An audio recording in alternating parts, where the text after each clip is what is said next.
Hello bros, I'm Contest 0, Bro 5 Production, and next part is Sakura Succubus. Lights burst up on the stage like fireworks, once more revealing Ayu's perfect body. The crowd, as expected, goes nuts. You. Ayu strikes a pose. She holds one arm out as though beckoning the crowd, while her other hand curls about her microphone. Ayu's gaze sweeps across the sea of glow sticks spread out before her. She smiles sweetly as though thanking each and every one of her fans. For a moment her eyes seem to catch mine. Her gaze lingers hot like coals upon me. I feel my skin prickle. Has she picked me out of the crowd? Does she even know I'm alive? I'm surrounded by so many people it's doubtful she even see me. I'm not even one of Ayu's fans. I'm not at this concert because I love her music. I'm being perfectly honest, I actually think her high-pitched voice is annoying. Does Ayu know this? Is that why she is looking at me? Suddenly I feel exposed. I'm not like the other men here. I'm just a filthy imposter. I shouldn't be here at all. The bright lights hurt my eyes. I wince. All the while Ayus continues to hold my gaze. She stares at me, her eyes large and all-consuming. Then she begins to sing.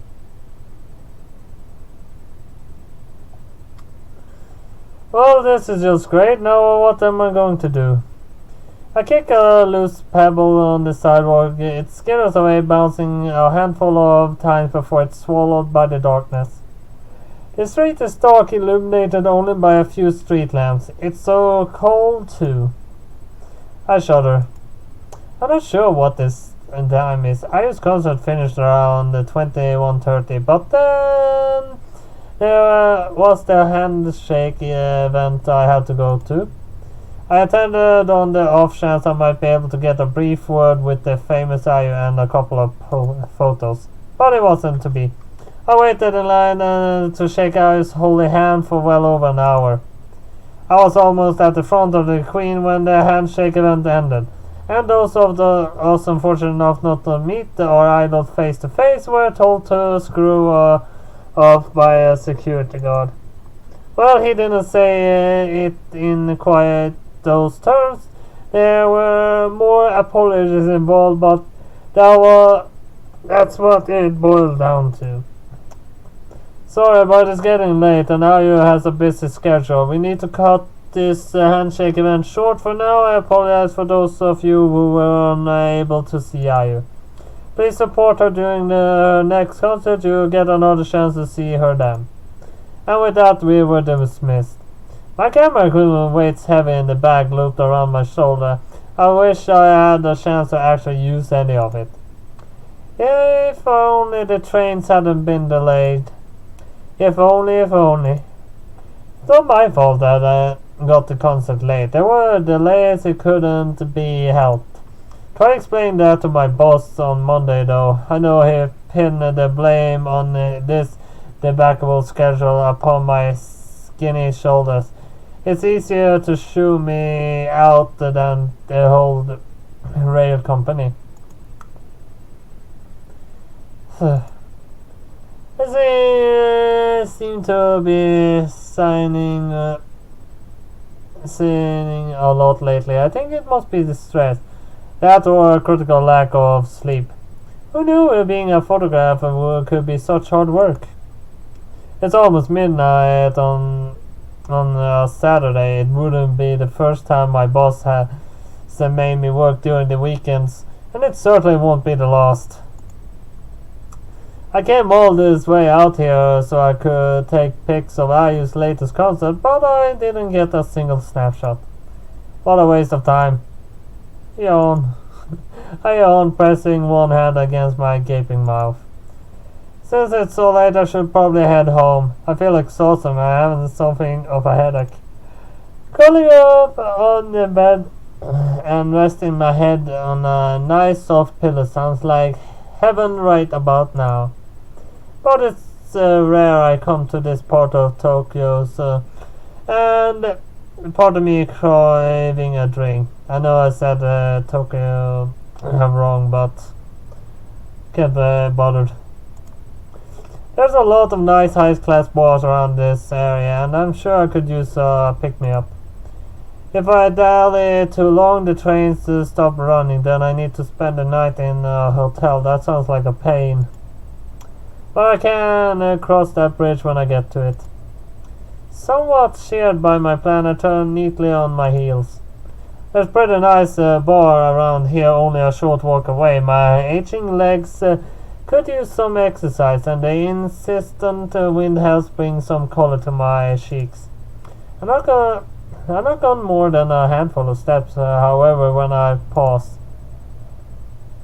There's a lone woman crossing the street parallel to me, walking in the opposite direction. Her head is low, her features obscured by the dark, but something about her looks familiar. Her hair is light orange-brown color and is tied back in two cute twin tails. These twin tails stream behind her like banners as she walks, fluttering in the breeze. I'd recognize that hair anyway, even if I hadn't seen it illuminated by the bright lights of the stage an hour ago. It's Ayu. Hiroki. Yeah, that's probably a girl, right? No way. I wonder why she is walking the nighttime Tokyo streets alone.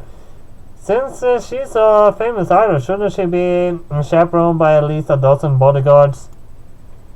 That doesn't make sense. There's no reason Ayu should be out at a time like this. Maybe this woman isn't Ayu. It could be somebody who just so happens to look a lot like her. But that's impossible. She's even wearing the same cute pink and white outfit she wore while she was performing.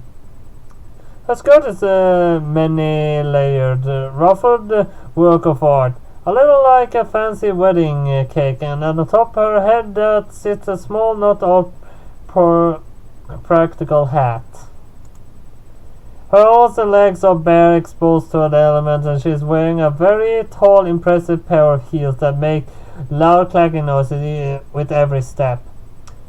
It was hard for me to see her clearly during her concert, given I was so far away from the stage. I was nothing more than a blur, barely visible above the heads of 1,000 of fans. Now, however, she's standing impossibly close to me. She's only a few feet away on the other side of the street. She feels less like an incredible, untouchable idol and more like a regular human being, which of course she is.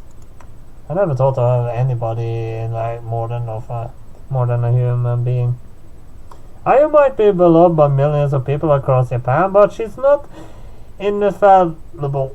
She doesn't have magical powers, and she is no goddess to be worshipped at an altar.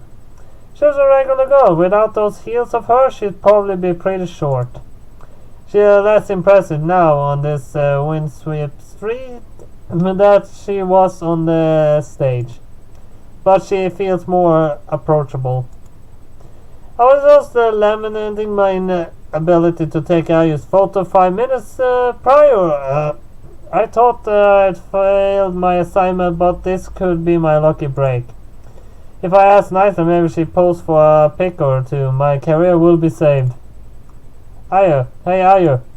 I don't know if saying hey Ayu is the right way to address a famous seller like Ayu, but neither do I care. These photos aren't going to take themselves. Huh? Ayu pauses. She turns her lips pursed in a confused frown. Ah! The moment I see her face, the air is knocked out of my lungs. It's definitely her. There's nobody else in this could be. This idol who's captured millions of hearts ever since her official debut. This is the idol I've seen in magazines, on TV screens, and plastered on billboards all over Tokyo. This is the same idol I saw, albeit what the hell, those aren't even the words. As she performed on stage, bathed in the sea of lights. I can't let her go. The future of my career is riding on this. I don't want to be fired. Ayu. What? Ayu takes a step back, alarmed. Who are you? Don't come any closer to me, you creep. I'm carrying a pepper spray in my bag. I'm not afraid to use it on a mongrel like you. That's fine. You can pepper spray me or call me a mongrel or anything you want. You can even ask me to bow down before your feet. Anything is fine, so long as you let me take your photo. A photo? You mean like an upskirt photo? Are you some sort of pervert? No, I'm not. I'm just a humble photographer and I wanted to do my job. Please, won't you pose for me? Aya doesn't sound moved by my cries. If anything, she looks downright disgusted. She wrinkles her nose. Whatever happened to appreciating all her fans, huh? And takes a few more hurried steps back. Leave me alone, you virgin loser. I'm not interested in posing for a so-called photographer like you. But Ayu, please listen. No, back off or I call the police. I mean it. You're nothing more than an insect to me and I have no qualms about squashing you. Leave me alone. But I don't. The promise of maybe not being shouted at by my irate boss or indeed fired is to heed a holy grail for me to pass up. I take another step forth. Ayu tries to retreat, but I am faster than she is, and she is wearing a very high pair of heels. Ayu thought that she teeters and looks like she's going to fall. She opens her mouth a lot and high-pitched squeals emits from her lips. Yeah. Ayu, wait, hold on. Ayu might have called me a mongrel and a bug, and it's true I have no fond feelings for her music, but I still don't want her to get hurt. I need to try and help her. And so I throw caution to the wind. I therefore seizing Ayu's wrists with my arm and pull her teetering body against mine. What are you? Ah. Unfortunately for me, gravity is a harsh mistress and I'm unable to resist her. I follow her backwards, Ayu's prone body still pressed against my own. I grate my teeth together ready for impact. As I fall, time seems to slow to a trickle. The seconds turn into minutes, which turn into hours. And then with a loud thud and whirring crunch, I collapse against the cold grey sidewalk. Ooh. I lie there for a few moments, winded, and stare up at the starry night sky. My head is pounding at the speakers of Ayu's concert, and my back is killing me. I hope I haven't broken any bones. Generally, I twitch my fingertips and seem to be in working order. At least as a photographer, my fingers are pretty important. Then I try to sit up, but I can't. His weight pressing down upon my chest. It's... oh god. Well... I suppose that's gonna be the end of this episode. So that's all I have for Sakura Succubus this time. That's it, like, see you next time. Bye bye.